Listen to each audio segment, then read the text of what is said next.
Yoshino Sato dan warisan berat Sarina Koga di NEC Red Rockets. Di Jepang, bola voli bukanlah olahraga utama. Tapi siapa sangka, dari lorong-lorong kampus hingga tribun arena profesional, negeri ini memiliki sistem pembinaan yang begitu rapi dan penuh arah. Di antara deretan nama besar yang pernah menghiasi sejarah voli Jepang, muncul satu nama baru yang sedang naik, Yoshino Sato. Dan seperti cerita besar lainnya, kisah Sato dimulai bukan dari pusat sorotan, melainkan dari pinggiran. Dari bangku universitas, dari posisi menunggu, dari nomor yang bukan siapa-siapa. Yoshino Sato menempuh masa kuliah di Universitas Tsukuba, salah satu universitas olahraga ternama di Jepang.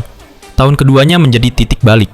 Ia muncul sebagai outside hitter bertalenta, punya servis yang tajam, insting permainan yang tajam, dan ketenangan yang jarang ditemukan di level mahasiswa.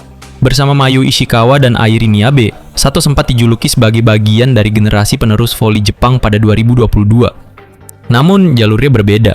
Saat Mayu dan Airi langsung melangkah ke profesional setelah SMA, Sato memilih bertahan di universitas, menyelesaikan pendidikannya dengan utuh.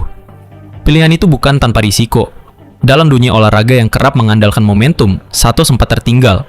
Ia memang sempat debut di timnas saat tahun ketiganya di kampus. Tapi waktu bermainnya terbatas. Bukan karena kualitas, melainkan karena harus bersaing dengan sang kapten, Sarina Koga.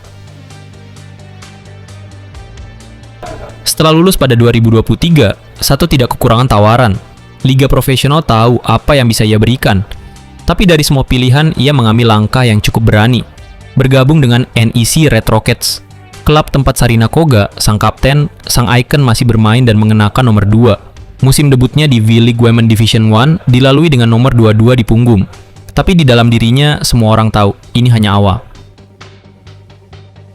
Olimpiade Paris 2024 menjadi ajang terakhir Sarina Koga. Keputusannya untuk pensiun menjadi kejutan dan juga tonggak sejarah. NEC kehilangan pemimpin sekaligus pencetak poin utama. Tapi mereka sudah tahu kemana harus melangkah. Musim berikutnya, Yoshino Sato diumumkan sebagai pemilik baru nomor 2, milik Koga. Pelatih NEC Takanuki Taneko menyampaikan pesannya, mencapai level Koga sangat sulit, tapi kau tidak perlu menjadi dia. Jadilah dirimu sendiri. Nomor 2 itu bukan sekedar angka. Ia adalah simbol, warisan, ekspektasi, dan peluang sekaligus tekanan. Yoshino Sato menjawab kepercayaan itu dengan cara yang nyaris sempurna. Di musim pertamanya dengan nomor 2, NEC kembali juara.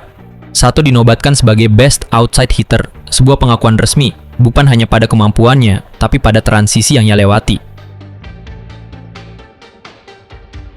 Kini ia kembali mengisi posisi inti di timnas Jepang. Bersama WADA, namanya mulai disandingkan dengan Koga, bukan sebagai bayangan, tapi sebagai kelanjutan. Apa yang membuat kisah ini lebih istimewa adalah tempat awalnya. Sato datang dari liga universitas, level yang sering dianggap semi-profesional, tapi pada kenyataannya telah menelurkan banyak pemain siap pakai. Kualitas kompetisi yang tinggi, sistem pembinaan yang ketat, dan keseriusan manajemen tim kampus menjadikan Sato mampu menyamai, bahkan melampaui rekan-rekannya yang langsung masuk pro. Transisi Sato yang mulus dari Tsukuba ke NEC mempertegas satu hal.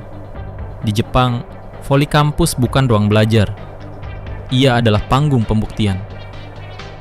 Dalam daftar panjang nama-nama besar bola voli Jepang, dari Saori Kimura, Yuki Ishikawa, Sarina Koga, hingga Mayu Ishikawa, kini ada ruang bagi satu nama lagi.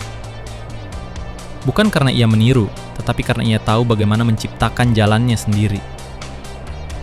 Yoshino Sato bukan sekadar penerus. Ia adalah refleksi dari sistem yang berhasil, pemain yang sabar, dan generasi baru yang tahu kapan saatnya bersinar. Dan kadang, nomor 2 bukan tanda peringkat. Ia adalah tanda bahwa giliranmu telah tiba.